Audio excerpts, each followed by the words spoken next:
Hi friends, అందరూ బాగుండాలి, అందులో నేను ఉండాలి.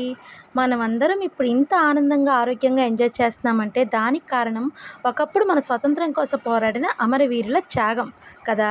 మన జన్మనిచ్చిన తల్లిని, మన దేశాన్ని, మన భూమిని, మన అమరవీరుల్ని ఎప్పుడూ తలుచుకుంటూ ఉండాలి. మన స్వతంత్రం వచ్చి 79 సంవత్సరాల సందర్భంగా అందరికీ హ్యాపీ ఇండిపెండెన్స్ డే. టుడే సరదాగా మా పిల్లలకి రైస్ ఐటమ్స్ చేశాను. క్యారెట్ రైస్ చేసి కొత్తిమీర రైస్ చేశాను. మధ్యలో వైట్ రైస్ పెట్టి డెకరేషన్ డిష్ అవుట్ చేశాను. ఎలా ఉంది కామెంట్ బాక్స్లో పెట్టండి. పిల్లలు స్కూల్ నుంచి రాగానే ఇలా వెరైటీగా ప్లేట్ డెకరేషన్ చేసిస్తే చాలా ఇష్టంగా తింటారు, ఆనందంగా కూడా ఉంటారు కదా. ఈనాటి పౌరులే రేపటి పౌరులు కదా. క్యారెట్ ఎప్పుడూ ముక్కలు చేస్తే చాలామంది పిల్లలు తినరు. నేనైతే మిక్సీ చేసి వేశాను. కొత్తిమీర కూడా అలాగే మిక్సీ చేసి వేశాను. సో మరొక్కసారి నేను ఇంకో వీడియోలో ఇది ఎలాగో నేను మీకు చేసి చూపిస్తాను. వన్స్ అగైన్ అందరికీ హ్యాపీ ఇండిపెండెన్స్ డే. ఫస్ట్ ఈ వీడియో చూసాక లైక్ చేయండి, షేర్ చేయండి, సబ్స్క్రైబ్ చేయండి. Thank you for watching. Bye bye.